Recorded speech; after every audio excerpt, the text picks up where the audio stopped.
Hyvä Veikko. Hyvä. Täällä mainos.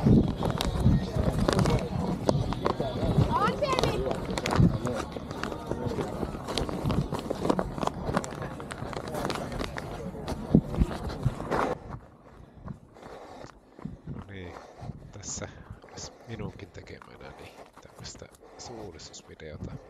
Ekaa kertaa yritän leikellä kasaa halikkoviestistä tämmöisen pätkän.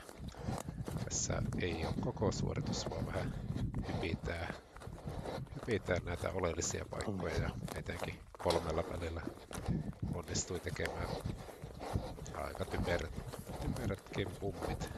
Niin ne mennään nyt hitaammin jolle selostettuna läpi. Muuten täällä hyppii vähän sieltä sun täältä otteita suorituksesta.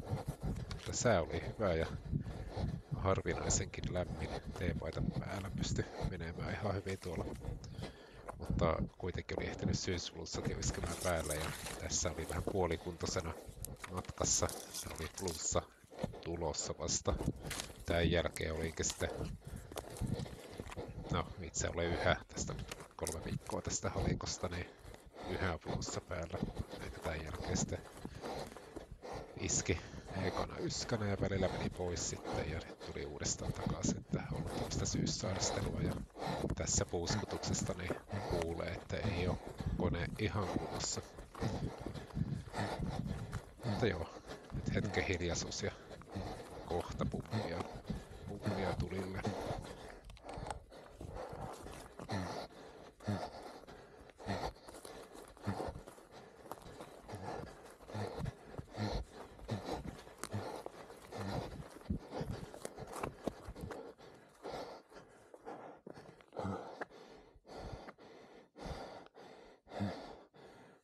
Tossa.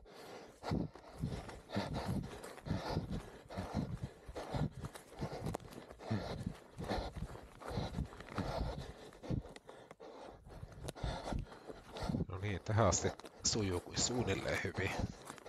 Pientä virhettä siellä oli ollut aikaisemminkin.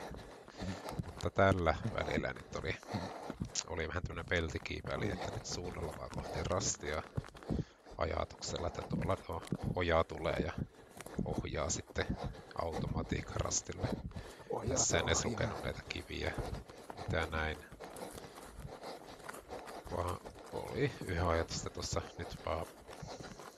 Tässä oli tapahtunut virhe, että olin suunnassa ajautunut vasemmalle, oli ajatus sitten suoraan suunnalla ja tuo ojan pää, mikä tulee, niin sitä pitkin ojien risteykseen ja siitä rastilla, mutta nyt olin täällä liikaa vasemmalla ja tuolla näen, että niin oli etäisyyskin mennyt jo päässä sekaisin. Kuvittelin, että tässä oikealla näkyvä oja niin olisi se ojan pää, mitä olin hakemassa.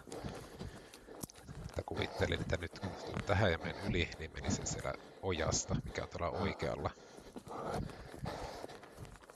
Mutta eihän se tietenkään näin mene ja ei nää maavalli ruskeat viivatkaan tässä vaan pahemmin pidätellyt. Ja jäi tuo kiviikin huomaamatta, mutta nyt tosiaan kuvittelen, että on mennyt se eka oja yli. Seuraava oja tulee, niin siitä yli ja lähtee oikealle menemään rastille.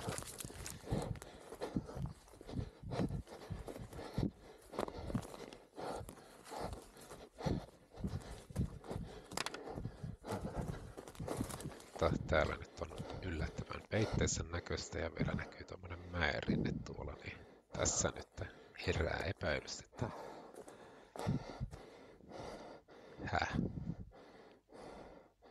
Nyt tuli ohi.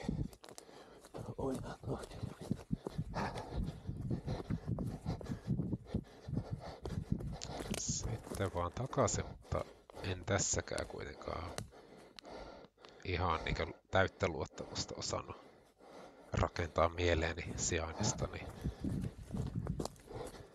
Niin vaikka nyt menen oikeaan suuntaan, niin kuitenkin sitten tämä epäilyksen siemen itää mielessä, että joka laittaa sitten vielä varmistamaan sijaintia tuolla Ojan ja Rintemäen luota.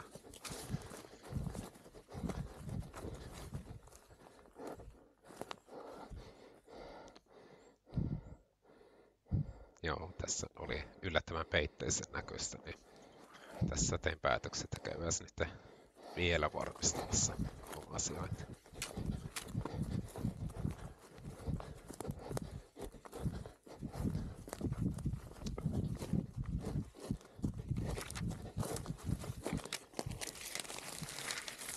Joo, ja täältä Noniin. nyt näen Tää on tässä. Rinteen ja voin todeta, että nyt olen siinä, missä kuvittelinkin. Ja tästä nyt korjaan itteni rastille.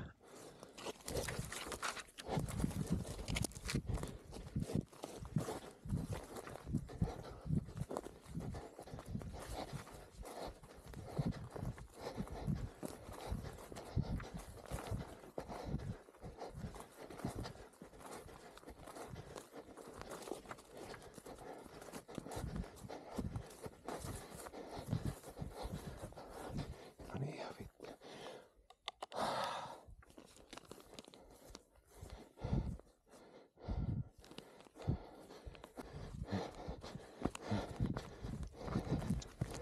No, sitten seuraavalla välillä nyt sai onnistuneen suorituksen onneksi.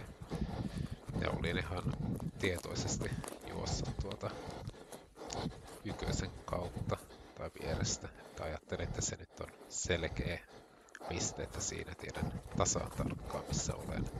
Ja siitä kun menen suunnalla kohti rastia, niin tulee pientä kumparetta ja kivikkoa. Ja se on semmoinen selkeä linja, mistä voin lukea kaiken mitä kartalla on.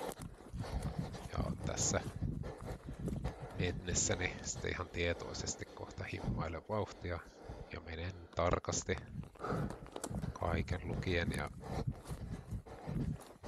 no tuossa kohta näkyy, että siellä on niin paljon tavaraa tuolla, että ei ihan kaikkea lue, mutta tarkasti suunnalla tietäen, että se rasti tulee väkisin vastaan. Tässä oli minulle ehkä harvinainen tietoinen hidastus, että tullaan lähelle rastia ja on hankalan näköistä, niin mennään sitten rauhassa. Että pysytään siinä suunnassa ja luetaan ne merkitykselliset asiat kartalta.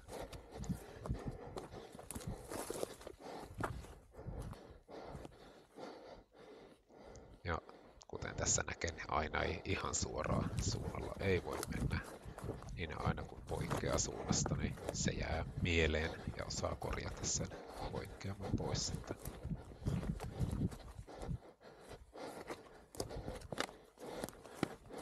Jees, onnistunut rastinotto.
Onko se niillä puolella?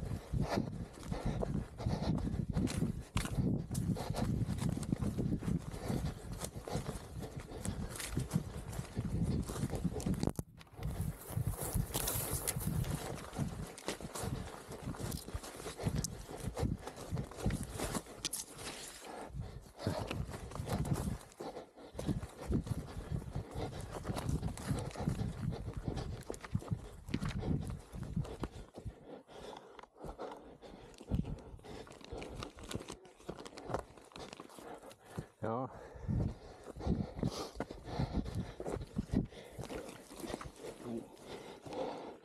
Hetkinen. Tossa. Selvä. Kiitos.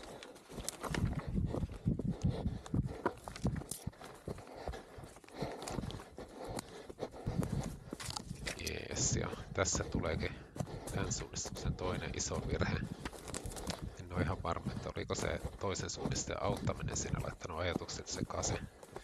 Kun vaikka tässä niin näyttää, että tulee just silleen niin kannattaakin, niin jostakin syystä kuitenkin tässä sekoilen ja ihmettelen. Korjaamaan.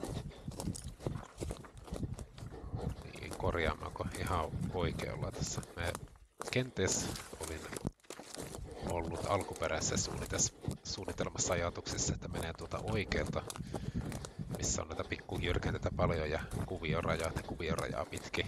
Ja siellä on se pieni vesi ja talo ja sieltä leikkaa sitten rastille.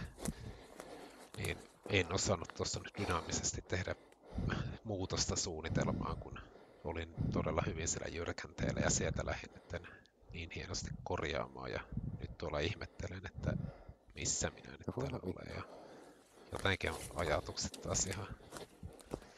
ajatukset ihan sekaisin. Vois selitellä, että tuolla oli flunssa päällä ja kone hönki ja piiputti sen verran paljon, että aivotkin oli puoliteholla. Tuli tämmösiä ihan ihmesekoiluja sitten tehtyä.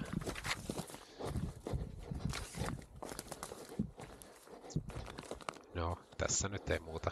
Sinällään nyt nousen tuonne, päätin korjata tilannetta. Nyt lähdetään kohti rinnettä ja sieltä menen suunnalla tuonne rinteessä ja sieltä saa itteni väkisin kiinni. Ja sitä kautta saan ajettua itteni sitten rinnettä pitkin rastille.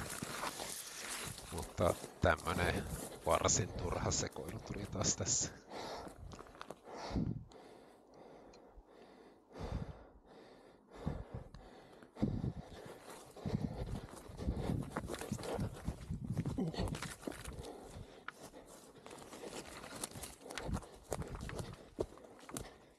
Tässä tää rinne on niin selkeä, että nyt tiedät, että nyt on siellä rinteessä. Tästä vaan nyt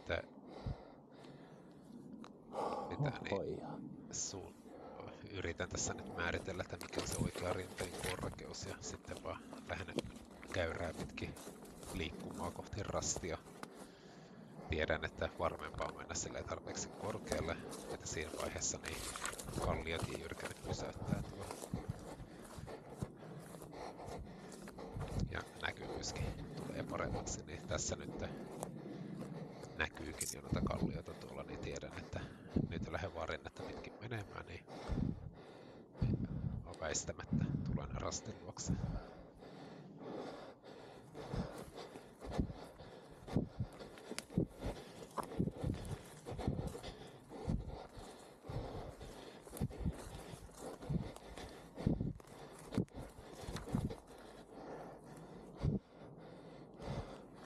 No niin.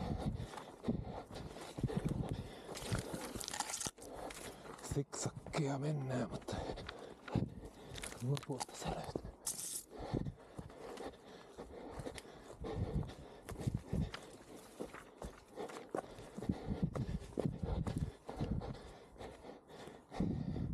Ja alempikin.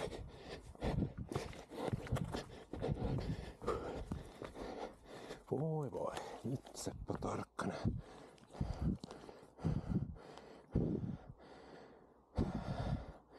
No niin, sitten rinne ylös ja oikealta kiertä.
Niin ja tässä tuleekin päivä 3 ja viimeinen pummi, mikä on menossa tuohon lähemmälle notkossa olevalle rastille. Ajatuksena, että hevoserinnettä pitkiä jyrkäne pysäyttää ja jyrkänteeltä tiputtaa rastille.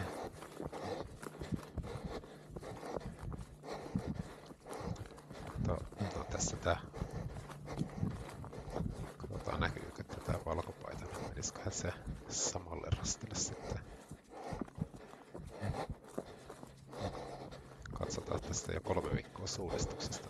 Ei enää ihan tuoreessa muistissa ole, mutta tässä se rasti olisi tuolla oikealla. Tässä me tämän tyypin perässä kyllä kovasti juoksen, että taitaa taas olla semmonen helti kiinni väli, että siinähän me voikkaan jyrkänteen päälle, josta olisi pitänyt mennä rastille.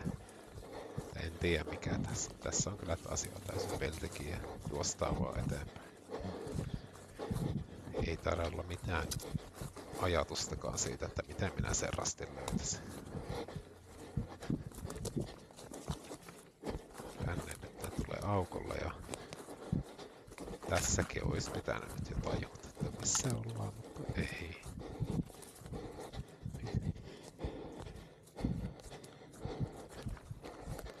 Tää on kyllä surullista katsottavaa tämmönen.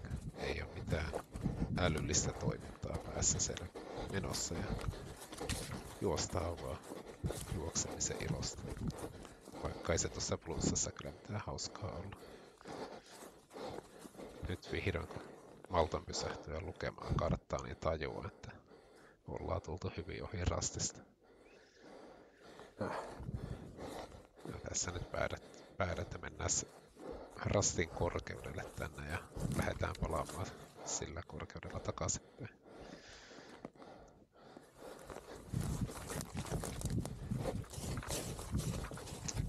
Tästä mitä voimme oppia. Suunnistessa kannattaa lukea karttaa ja katsella mitä siellä mettässä näkyy. Ja sillä pääsee pidemmälle kuin tällä suorituksella mitä tässä katsellaan. Joo, no tässäpä nyt on. Jostain kumman syystä vielä halusin nousta vähän ylemmäksi. Tässä vaikka ihan turhaa siksakkia ylös alas. Mutta sieltä se rastille tulee vastaan. Eipä tästä oikein muuta voi sanoa kuin että huhhuh.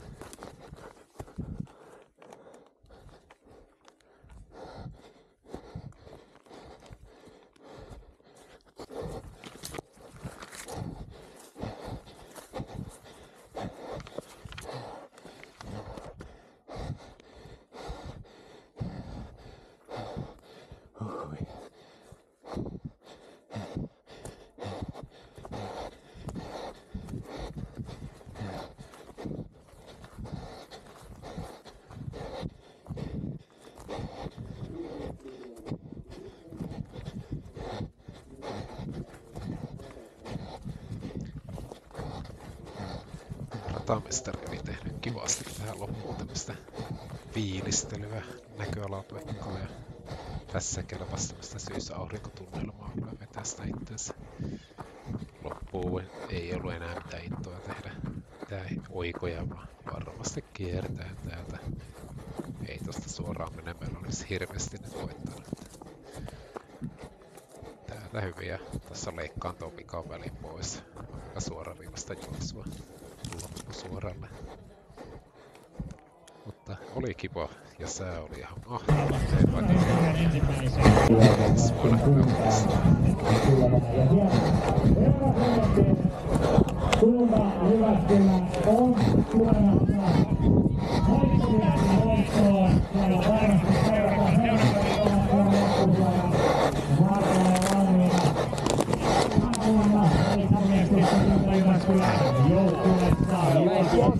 Hyvä, kiitos.